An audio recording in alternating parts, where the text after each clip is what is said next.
Welcome to KocoSports. I am the huge one, aka the idiot Dave Koco from DABKOCO.com, and this is Stump the Idiot, where you can ask me questions on the Twitter machine, down in the comments below, on the TikToks, on the Instagrams, and the Facebooks, smoke machines, mean streets of Yokohama.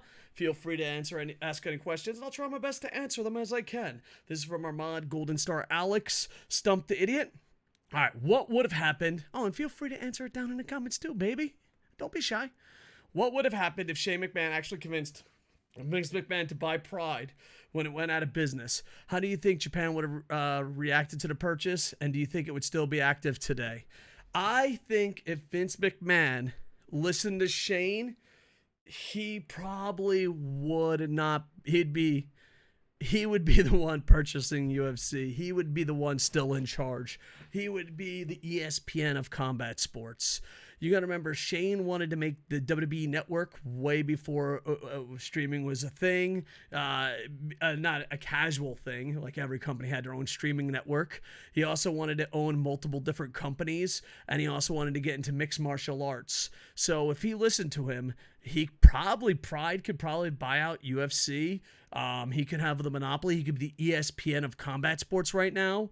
Vince McMahon is a good businessman that doesn't take as many risks as people think. Like after WrestleMania, a lot of it is just his dad. Like if you know, like you can reenact history in video games, like historically speaking, like if you take over Europe and the way the land is, if you recreate history, the people in Europe will dominate the first couple years of history just because of what they have in the lands. If you replay and anyone takes over the WWF, the New York area, they most likely have to go out of their way to lose. Where Shane McMahon went off on his own, became a successful businessman. Vince, he took a couple chances, but he quit early. The Bodybuilding Federation, he quit. Look how big bodybuilding is now. I know me and Rick 1982 get in arguments all the time, but if he didn't quit, it would have been a hell of a lot bigger. The XFL. The XFL, man. Yeah, he just quits too early. And always goes back to WWE, the movies, all that. But if he took chances and stuck with it, he would have been a lot farther along, especially with Shane McMahon. There's a good chance if you're watching UFC, you're watching Pride, you're watching Strikeforce, you're watching Bellator, you're watching Impact, you're watching New Japan. That could have all been on the WWE Network if they listened to Shane. So I think if Vince took more chances and didn't quit, he would be a lot farther along than he is. To steal a line from CM Punk, he would be way more successful than he is now.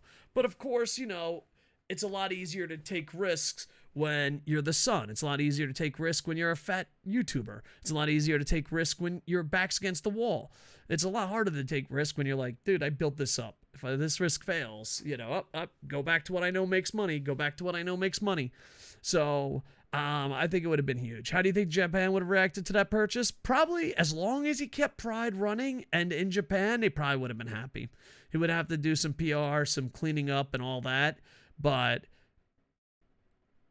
that's what I think Vince would have worked that out. I think Vince would have easily worked that out. See, like I insult him and I give him compliments. I think Dana White does a lot better stuff than Vince does, and I think Vince does stuff better than Dana. And I think Vince would have worked out the problems. Now, granted, was there some tattooed gentlemen and sticky situations? Yeah.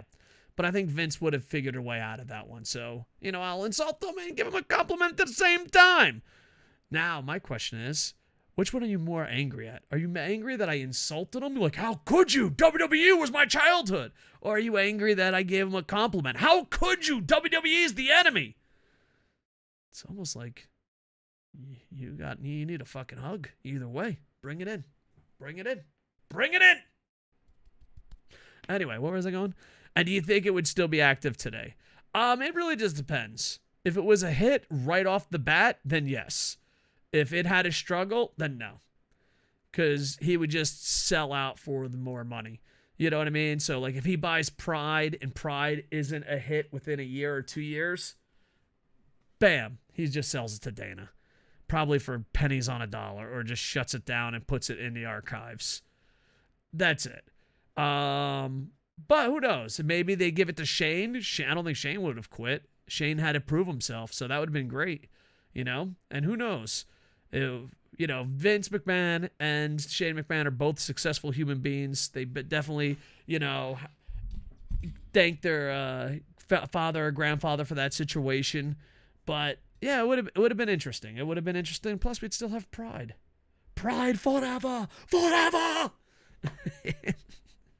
But yeah, hopefully that answers your questions. Thank you for bringing such an interesting question. I'd like to hear your comments down below. Bam! We are KocoSports on Twitch, Twitter, TikTok, Instagram, Facebook, and the mean streets of Yokohama. Thank you very much, Golden Star Alex. Keep sending in the questions. And with that, I am over. Ba-da-da.